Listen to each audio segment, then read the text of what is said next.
When The Mist came out in 2007, Stephen King, who had written the original short story, said he liked the ending so much he wished he'd thought of it himself. We've just watched it for the first time in 2024. Did it have the same effect on us? Let's talk about it.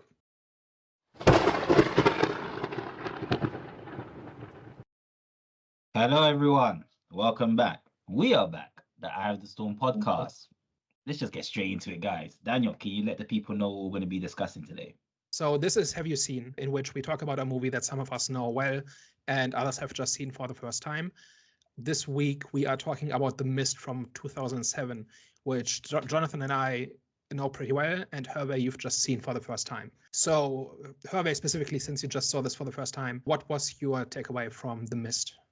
I don't know whether this might be controversial, but I was very indifferent to the movie, which means I didn't love it, but I didn't hate it at the same time. I thought it was an interesting idea, and you had like an interesting mix of like characters stuck in this supermarket, and it created it made for like great conflict between like the characters within there in terms of like, you know, what people want to do, whether people like kind of like believed what was going on in this, that, and the other. But I never completely bought into the drama in it, and I felt like some people were making stupid decisions or were purposely being ignorant to what the situation was kind of like was unfolding in front of them. And I actually thought there was like one character, the Bible woman, who was right the whole time. But I feel like they could have maybe made her a little bit more interesting. I mean, this is like small nitpick on her character, but I feel like they could have made her a little bit more interesting if it was a little bit more ambiguous as to what she was getting right and what she was getting kind of like wrong in terms of her predictions, because it seemed like she was predicting everything. So you didn't know whether she had like some type of like divine connection with God in this film. But I think overall, like, and I will caveat my like, you know, response or like my reaction to this or review of this to say that I'm not completely into like the horror genre anyway. So that kind of gives it a few marks down initially.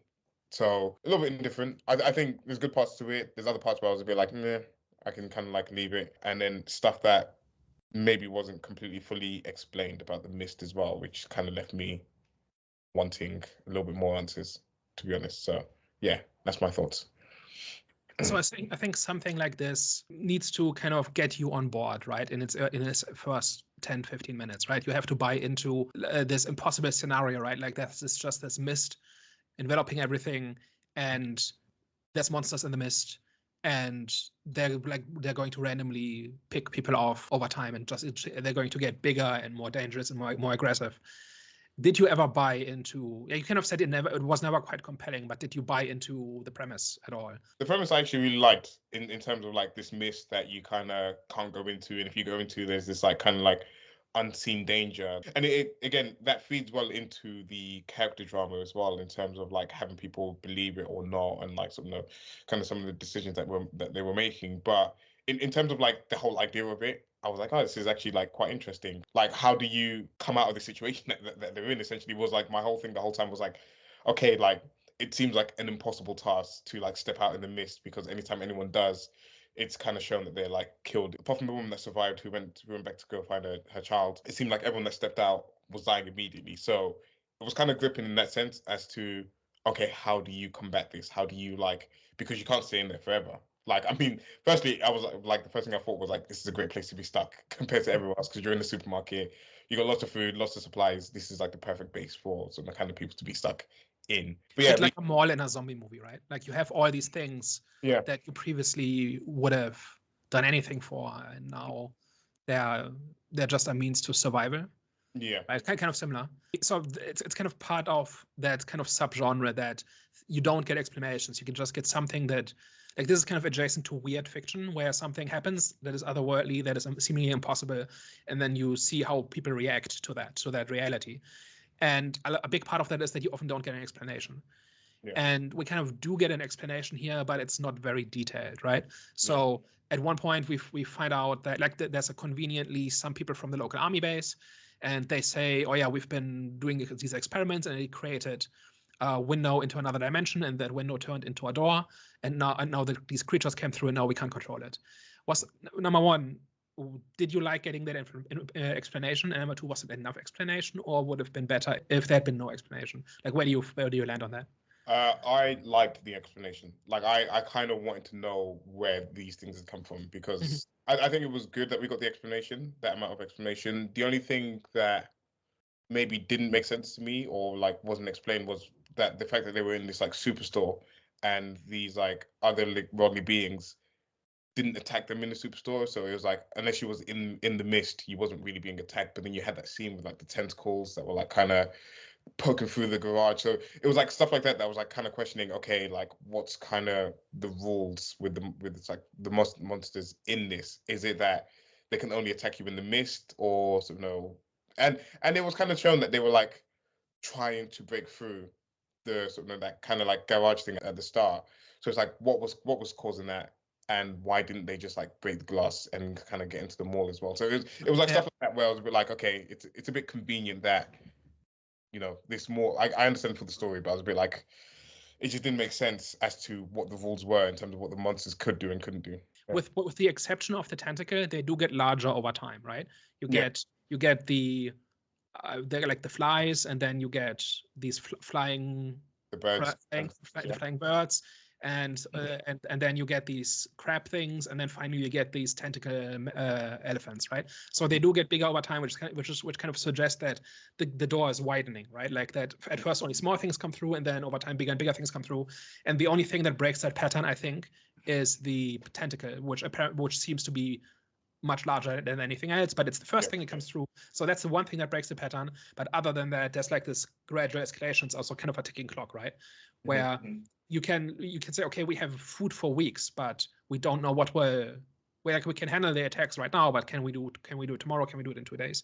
Just thought that was like one thing that was kind of in there that kind of justified a little bit why the monsters didn't just outright attack, and they might not know what glass is, right? Yeah. Like they're not intelligent in that way, right? That's true. But I do agree it's a little bit of a weak point that it's not entirely clear why they stop at the glass, right, when they came through already once. But okay. The reason I didn't like think of that, like the monsters getting bigger, was because like that tentacle thing at the start was it seemed like there was like this like massive monster. I thought that like it was just like one big monster at the start of the movie. So I feel like that might have been a misstep, even though like it made for like an interesting scene with sort of the supermarket attendant sort of being kind of killed, and the whole like kind of like uncovering the first part of the drama. But for your like kind of like through like this like door widening and like this like increasing danger, I feel like it was maybe a misstep to have that at the start of the movie. Just to add to Daniel's point, I think the reason why they also didn't go in to like the shop was because even though they're extraterrestrial, they still had animalistic like, you know, instincts. So generally, like animals, like a lot of animals now, like in Earth, they can literally just walk into buildings, but a lot of them don't. You see like a pigeon fly in here and there, but you know what I'm saying, not all of them do. And like, for example, like, you know what I'm saying? So I think that kind of just contributes to why I don't think they kind of went into the shop as well, is because even though they are extraterrestrial, they still have that animalistic tendency. So I think if you were like, they're not kind of like lured in to the shop, because a lot of the times when animals do go into, like when they do go into a shop, is because they see something that they want. Yeah, I mean, we don't know anything about them, right? We don't know what kind of where they come from. I think that's a fair point.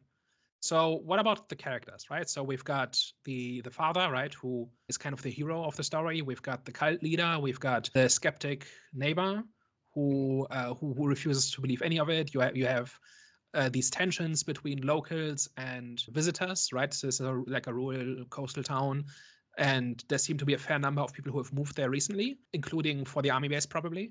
And there's like a tension between the locals and the newcomers, right? They don't really trust each other. They don't really like each other, and that kind of comes to the surface here. So we've got they've got all these different group dynamics going on. What did you think about that? Which characters did you like? Which didn't you like? And what about the character drama of it, which takes up a solid half in the middle of the movie, right?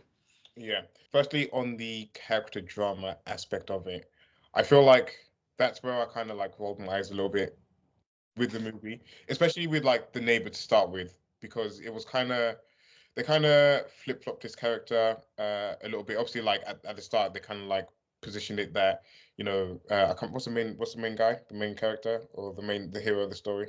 David. So obviously they kind of like say off that there's clearly like some type of conflict between the two of them. But then when they first show him, he's like deemed to be like reasonable, a little bit level-headed, and kind of like a little bit understanding of like the situation. And what I didn't like about him was that he just like outright didn't believe what they were saying and thought that they were like trying to play like some type of tricks on him.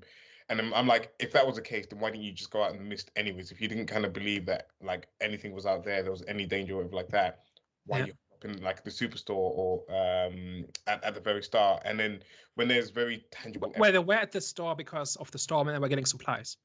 Yeah, I mean, like, why didn't he just leave? Like, if he deemed it like unserious, he's like, this is just like a natural disaster. There isn't anything out there. Why didn't you just leave like earlier? Why you like hold up in the store for as long as you... I think first of all, there's a guy who's terrified of what's in the fog, right? So yeah, even if he doesn't believe that there's monsters, he might believe, hey, maybe let's wait for the fog to clear. Like I think that's believable. And the other thing is that he might just want to wait out the fog because it's not safe to drive. Yeah, that could be another thing. And that could be a thing. But then it was just a case of, after trying to be shown evidence that there is actually something out there and trying to be like reasoned with, he then comes to this like conclusion that he's going to gather a bunch of people and then just like kind of walk out in the fog. So he just kind of annoyed me. Like the way the idea of it made sense. The way it unfolded just kind of irked me a little bit. I was just a bit like, okay, you're being purposefully obnoxious in this situation. You're just like purposely not listening to what the hell's going on, and it just didn't seem realistic. But he hadn't seen the monster, right? They were trying to get him to get to the back room where the chopped off tentacle was, and he didn't want to go because he thought it was some kind of prank or setup or ambush or something. Yeah. And at that point, he had not seen the monster. And then the question, but then the question is, how much would it take for you to believe that there are monsters out there if you haven't seen them yet? If you live in the real world. But if there was like other people that were like equally skeptic, so at first he thought that they were trying to play a prank on him, but then once they like addressed it to the wider group, and then a few of the people that were also skeptical went back and said, okay, no, like this is actually real, then it should pique your curiosity to be like, okay, let me actually go and verify for myself to understand the gravity of the situation, because in that instance, it's life or death, and there's no way you make a choice like the one that he did without kind of collecting all the relevant facts that are like available to him at that point in time. But if you go to a town, or let's say you move to a town, and then your neighbor says your house is haunted, do you really believe them? Like how much effort do you put into getting the evidence? You don't believe it in the real world.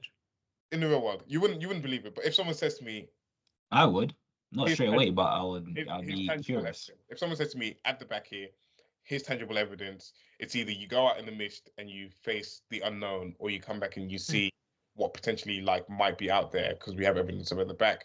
I will go take a look first before I go. But it's like your neighbor says, don't go outside in the dark because the ghosts will kill you. Will you take them seriously? And what would it take for you to take them seriously? If he says, if the neighbor said, here's a ghost, here's evidence of a ghost. Yeah, okay. But like what I'm getting at is in this situation, there's no monsters yet, right? There is no physical evidence yet. And they're making something that sounds absurd because they live in the real world and there's no monsters, obviously, right? Yeah. And also he has reason to think that it's some kind of prank.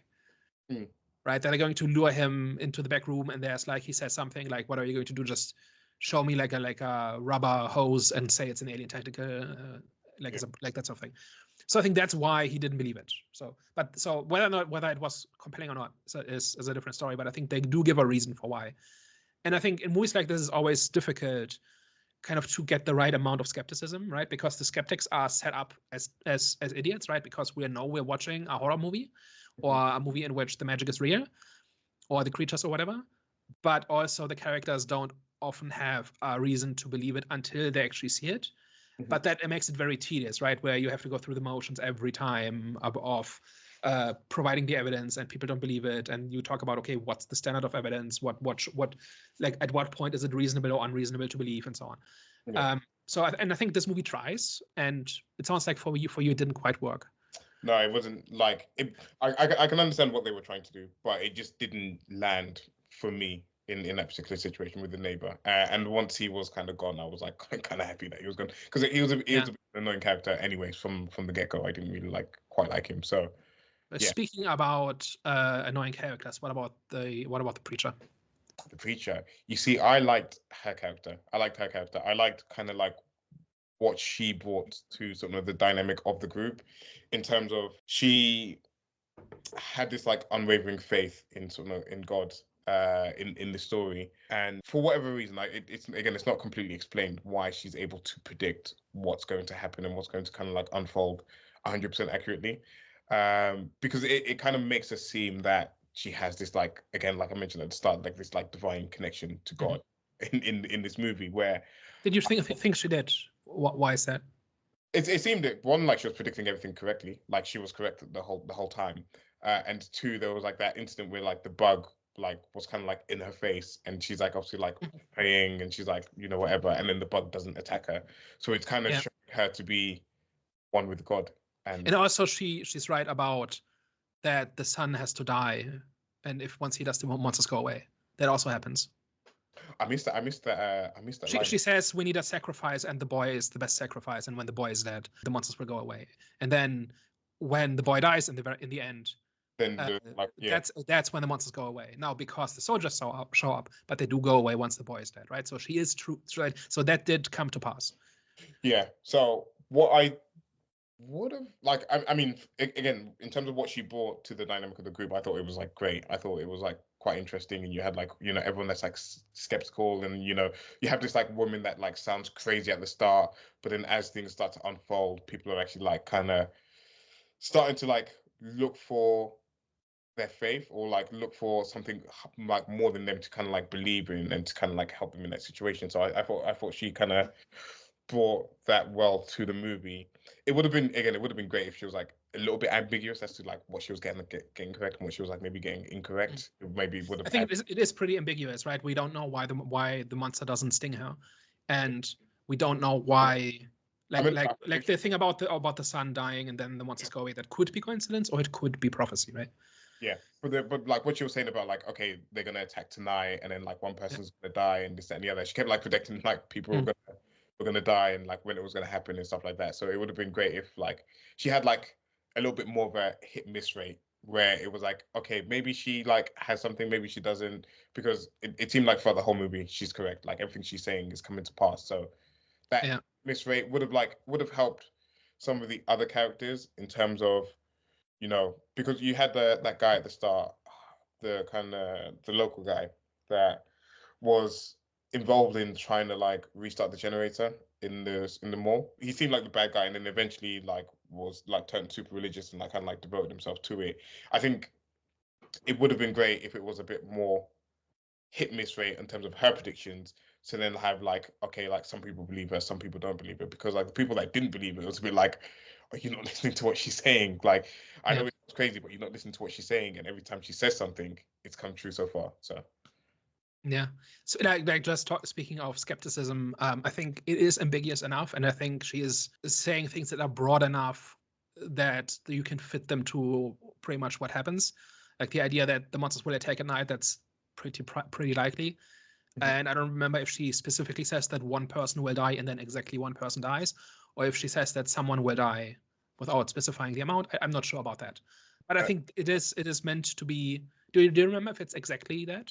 She does say that like it was the guy that went to go get the gun from the car, and then like half his body gets chopped off, and she's like, one person is going to kind of like go out into the fog, and they're going to die, and then that essentially just happened.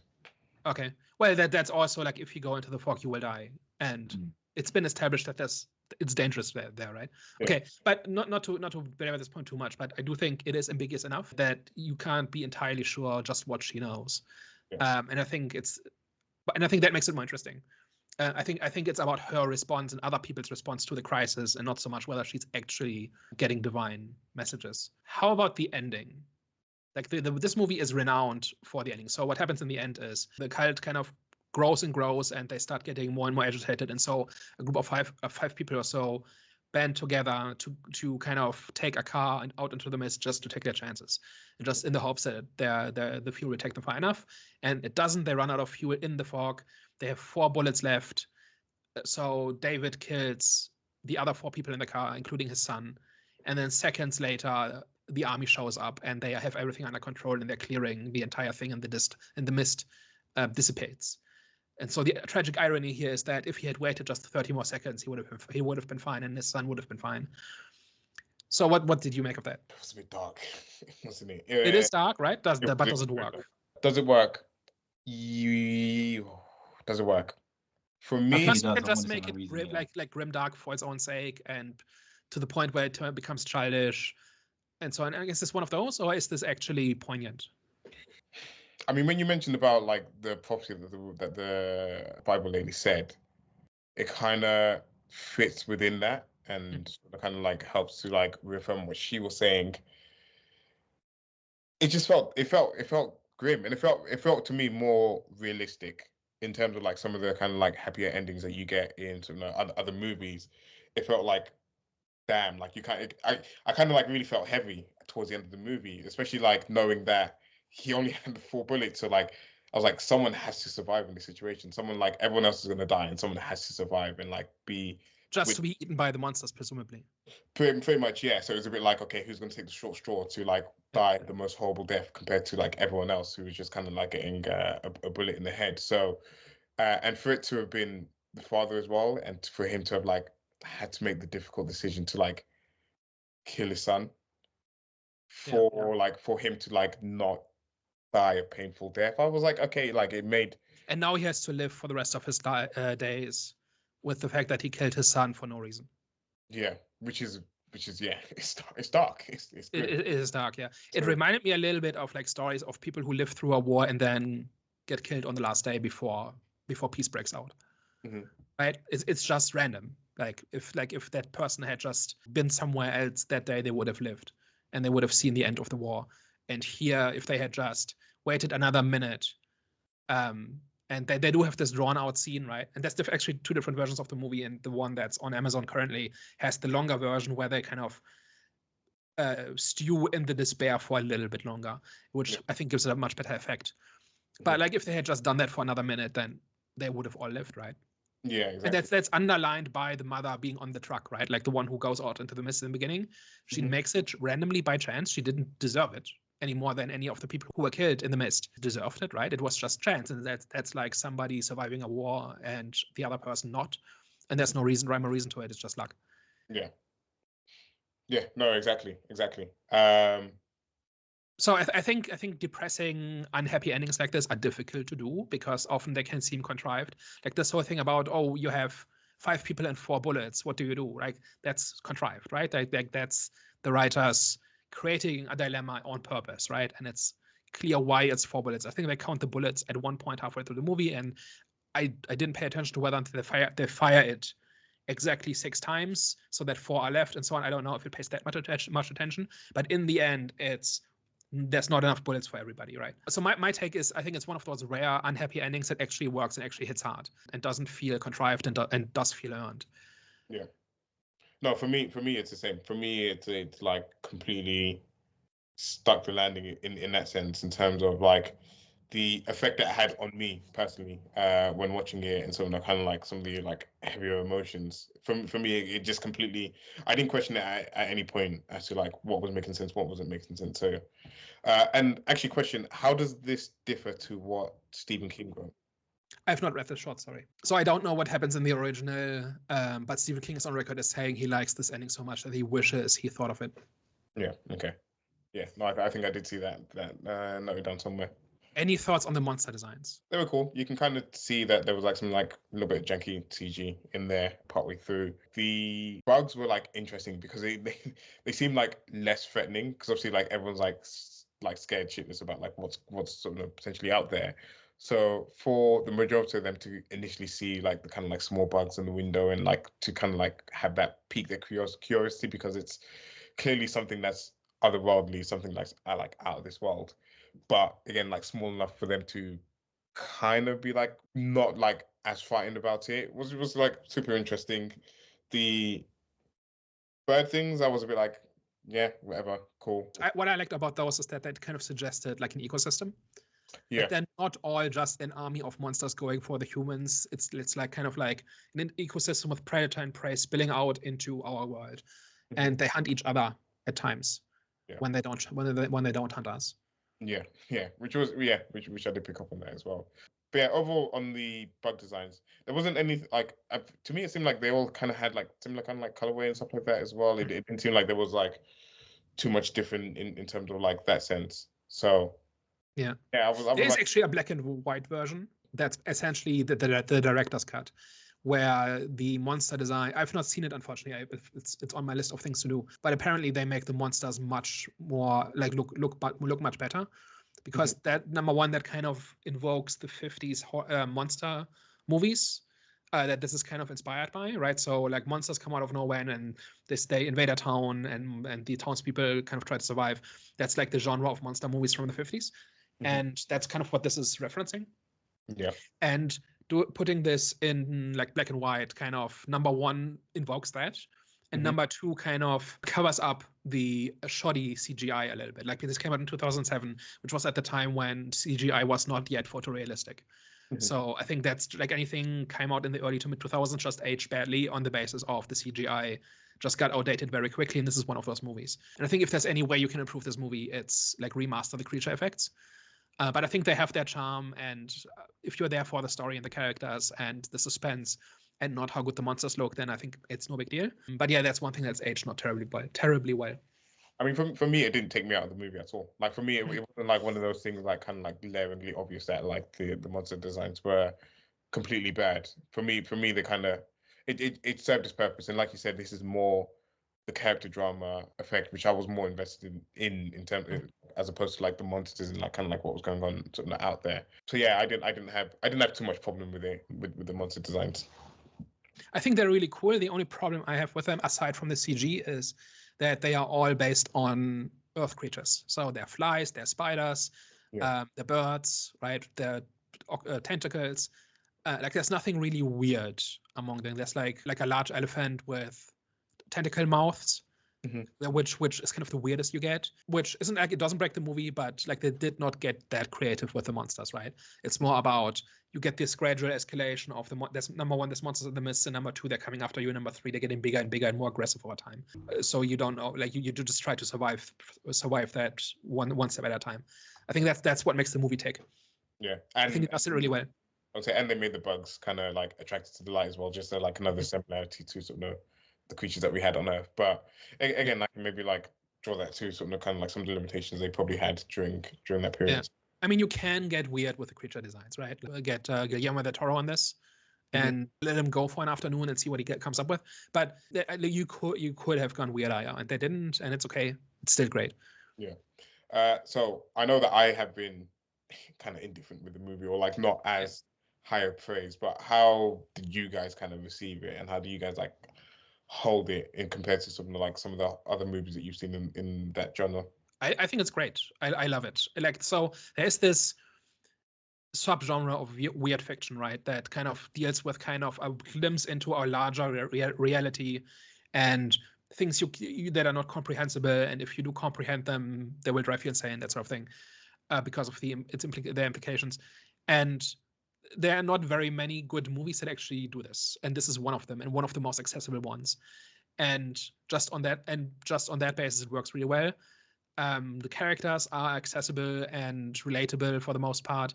For me, watching it, like the number one stumbling block in the past has been the Prophet, just mostly because characters like that show up a lot in Stephen King stuff, and I don't care. I just don't like I don't relate to it. It's not interesting to watch for me, and this takes up a massive amount of screen time. But it fits kind of in the overarching themes. Like once I started recognizing that, then it made a lot more sense and was a lot more interesting. For me, I think this was a film which kind of got me into these type of group survival type of movies, and I definitely enjoyed The Mist, because I think it kind of showed you the consequences of kind of like abandoning hope and patience and the results of that, especially with the end. That's why I thought like the end was very impactful, because it was like throughout there was a theme of people just losing patience and losing hope, and the way some people handled it, which I really liked the, what's her name, the priest, the woman priest. I enjoyed her character because Mrs. Carmody. I enjoyed her character because it kind of showed what perverting a religion looks like, and it shows how people like there was even a line when like David was talking with the group. He says, I think it was the guy that was good with the gun, where he was like, if you scare people enough, they'll follow or something like that. And that's pretty much what happened. Like, because those people were scared, and he kind of pretty much created like a cult. So it was kind of good to kind of see how like a cult can be like formed, even though it might not be accurate, but there was some truth to it, because I think that was like a realistic representation of how, like, how a cult can be created in those type of situations, or just in life in general. So just her character, and just seeing how she can pervert religion, and just seeing how Christianity can be given a bad rep. That was kind of like good to see. Also, it was good to see just how people, just like I said, they were losing hope, they were losing patience, and the consequences of that. Like, literally, all they had to do was just wait in the shop. But obviously, they didn't know, obviously, the future, but at the same time, literally, all they had to do was wait in the shop. And they're just, because there were certain situations that they were making, those just very like drastic decisions. Like, even I personally don't agree that the dad should have killed all of them in the car. Like, I think they should have just waited and just kind of like, I'd rather get killed. Personally, for me, I'd rather get killed by the monsters than shoot myself. But everyone's different. So some people would rather just off themselves rather than just wait and just go up against the battle, even though the battle is a flipping extraterrestrial being, but still. But yeah, I think that's easy to say if you're not in that situation.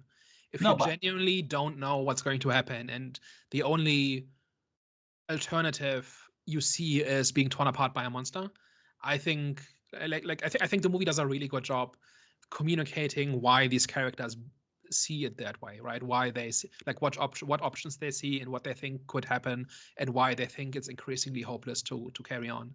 no, I understand, but from my perspective, because obviously I'm thinking from a Christianity sense, right? Because if you off yourself, so I keep saying off yourself, I don't want to say the S word, but if you kind of like, do that to yourself, then that's seen as a sin as well, a greater sin, where you're not going to go to heaven. So that's why, from my perspective, personal opinion, and many other Christians, I believe that they wouldn't. Okay, some might, but I believe that like a lot wouldn't, because they wouldn't want to, go to hell. So it's a thing where, just personally for me, that's why I didn't fully go into that point where I said I disagree. I just suppose personally for me, I disagree that they did that. However, in that situation, I understand. That's why, I pretty much said that. So I get why they did it. Which I think is a great thing about this movie, that you can have that debate and you can come to different conclusions, but the movie does communicate why these characters chose the way they did, right? And you can agree or disagree with that, but I think it still makes sense. How are you going to say something? Yeah, I was going to say 2 points. Like, the irony is that they actually had like a lot of the supplies they needed to actually like wait it out for as long as they like needed, without kind of like getting like too impatient. And then 2, it was just like back to the ending, which was like another like point that was like kind of tragic about it, which you reminded me that Jonathan was that the little boy says, "Oh, can't the like military guys just come with their tanks and like come and rescue us?" And then you then see that at the end is like the military guys with the tanks, and then there was like a bunch of children on the trucks. So it's a little bit unrelated, but I just wanted to like bring up that point again, just to like add the weight that was like the like sort of kind of like emotional sort of like weight at the sort of the end of the movie had, was that it was like this little boy's dream to be kind of not dream, but like his hope of being saved by the military guys in the trucks. The hope is vindicated in the end, but we only know that because we saw the movie, right? If you're in that situation, you just don't know. Yeah, exactly. But I think that actually ties into one of the big themes of the movie. Jonathan, you mentioned some, and I've got others, and that is, I think it's about civilization itself, where they have this debate, right, about a third of the way into the movie, about whether or not humanity is fundamentally good or bad. And I think they're all wrong. And I think the movie shows that they're all wrong, because what humans are actually good at is surviving and forming groups until we're strong enough to take on whatever threatens us, right? And we see this happening in the movie, right? We see this happening, like in the very beginning, you have a very high level of organization, right? Like you have a conflict between David and Brent, the neighbor, where they're like Brent's tree damaged, I think, David's car or something, or his house or something. And they have a conflict, and Brent has been a jerk in the past, but it's a resolved conflict because they both have insurance and there's courts of law and all of that, right? So they don't have to deal with each other, right? And then you also have like the military base and everything. And that is all taken away when the mist comes, and it's just people trying to survive. And they immediately start forming groups, right? This little clique around David forms, and then the fanatics forms, and then there's divisions between locals and visitors, like groups immediately form, right? And they basically try to get people to survive and try to provide a path forward, right? And then in the end, you have the biggest level where the military comes and just wipes out all the monsters, which is, again, people coming together and working towards a common goal, right? So this entire movie, and this works on level, this works on the level of families, this works on the level of locals versus visitors, this works on the level of, you've got the army guys, you've got the fanatics, you've got the reasonable people. There's all these groups forming, and they all kind of are based around the idea of we're helping each other survive, right? But only people inside the group. And I think where I said earlier that I didn't like Mrs. Carmody until I realized that this was what the movie was about. Because what she is basically is she's a leader without a solution. Because unless you believe that her prophecies are actually real, which I don't personally, I think she's just somebody who's looking for a solution, and her faith gives her the appearance of a solution, but she can't actually help anybody. And I think it's ambiguous whether that's actually true, but that's how I interpret it, right? But the cult does not help anybody, right? It does not organize first aid. It does not organize food. It does not organize a night's watch. It just tries to find somebody to blame. And it tries to get people to surrender kind of their self for the group, because that's the only solution forward. And that's reflected in Jim, the mechanic, right? Who initially says it's all bunk. And then when he survives a monster attack, he converts immediately and is the most enthusiastic when it comes to finding somebody to sacrifice, right? So he's just cracked at that point and has given up his personality completely in order to pledge onto any promise of a solution, but it's an empty one, because in the end, the cult does not actually offer a solution. And I think that runs through the entire movie, and it's kind of, you've got these overlapping groups, and it's all about what group do you belong to, and what does the group do for you, and what do you do for the group, and how does that increase or decrease your chances of survival based on whether or not the group advocates good solutions or bad solutions and stuff like that. I think that's essentially just all of human society and history kind of playing out in this small group. So like the whole thing about the people trapped in the supermarket, it's kind of an allegory for humanity trying to find its way through the world, right? Yeah. It kind of reminds me of Lord of the Flies, if anyone's ever read that book before. Not read it, but I know about it. Yeah, but like these bunch of kids, I get kind of stuck on the island, and then obviously you then kind of see how things start to play out. People they start to kind of cannibalize each other, and like you mentioned about the different groups forming and whatnot, and the fallout from it. So I can see. I wasn't actively thinking about that during the movie, but now that you're saying it, I'm kind of rethinking about it, and rethinking the priestess and her not having really any answers to it. It was just all she does is offer somebody to blame, right? Mm-hmm. Yeah, and yeah, that kind of idea of hope, or a false hope in this sense, because and that then intersects with the other theme, which is randomness and arbitrariness, right? Because who lives and who dies is pretty random. It's not about people making. I actually don't I've seen, like you said it earlier, and I've read some opinions about this movie where people criticize the movie for stupid character choices. Mm-hmm. And I don't quite agree. I think generally people do reasonable things given what they know and given what they believe and given the stress they've been under. Mm-hmm. And I think different people react differently because their personalities are different and their tolerance for stress is different and so on. But ultimately, what they do does not really matter, right? Because it's bigger. The whole thing is bigger than them, and this is where the weird fiction aspect comes in, which is all about kind of the futility of and insignificance of humanity, because nothing anybody does makes a difference outside of the military itself, because that is big enough to actually take on the monsters. But on a personal level, nobody can change the outcome. You live or you die based on how the dice roll, right? So David and his group do everything right? They take the right chances and they take the right precautions, and they still mostly die in the end. And then the mother who just walked into the mist out of spite and stubbornness makes it to the end, and I wouldn't call it an achievement. I would just call that luck. She just as easily could have died, like the guy trying to get to the truck for the guns. Mm-hmm. And I think that is why I don't really believe that the cult actually has any divine insight, because they are just randomly picking explanations out of a hat, and some of them apply, some of them don't, but it's chance, right? And so nothing they do and nothing anybody else does can actually save the day, because this is bigger than them and they can only survive it. And that's my interpretation. Other people will have different outlooks, but that's kind of how I read it. No, and that's fair. That's fair. I don't think I pulled the randomness of it like that, because to me, everyone that died, I could tell that they were going to die. Like it Yeah. seemed like super random to me. Like if you'd said to me like the neighbor and their group survived at the end, and it was just kind of like random because they went out at a similar time as the guy that went to go like collect his gun from his truck. If you had said right now, I'm not sure if we see that they die. Do we ever? Do they? we never see him die. So it's Yeah. you kind of don't know. It's like They could be alive, right? It's 50-50. Yeah, it's 50-50. I kind of go with that they probably died because of maybe, yeah, but like they did the exact same thing as the mom, and she lived. Yeah, true. Right. And it's not too dissimilar to what the group did at the end as well. And yeah, they lived up until they ran out of like gas in the truck. To be honest, yeah. So. But it's all chance, right? If they had gone slightly in a slightly different direction, they might not have met the military. If they had waited a minute more, they would have met the military. Yeah. Like the soldiers. So it is all it is all dumb luck. Yeah, I can give that. But in terms of like some of the deaths, it felt like it was kind of movie maths in terms of like who died and who didn't die. So it didn't quite hit me the same as it did you in terms of sort of like the random and the. But I don't think it's something like a lot of movies will like punish bad behavior by killing the character. Yeah.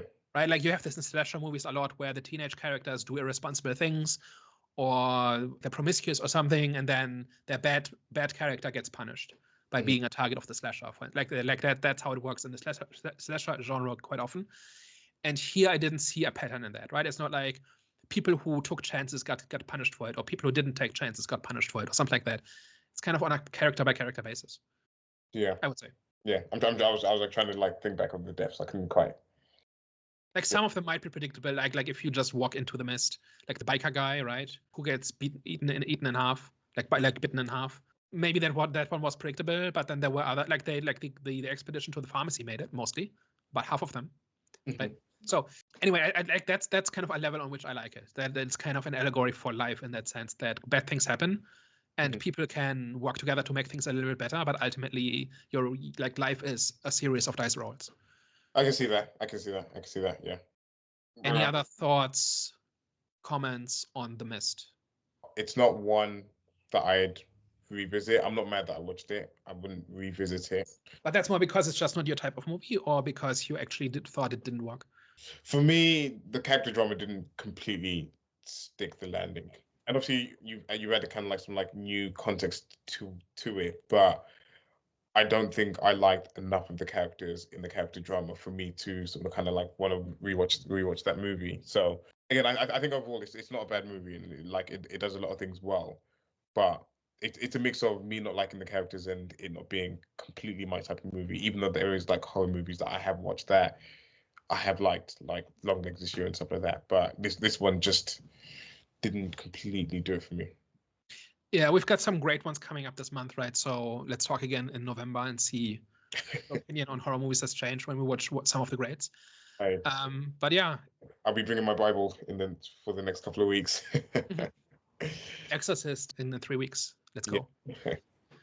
I'm guessing that is the end of today's discussion. Guys, thank you very much for tuning in. Let us know your thoughts down below. What did you think about the ending? Do you think that it was better than the original ending that Stephen King thought up himself? And just let us know whether you thought the characters and the monsters and stuff worked for you in the movie, or if it didn't. And let us know down below any other movies that we should be checking out as well. And of course, don't forget to like, share, and subscribe. Definitely. All right, guys, we'll catch you next week. Au revoir. Ciao. Bye-bye.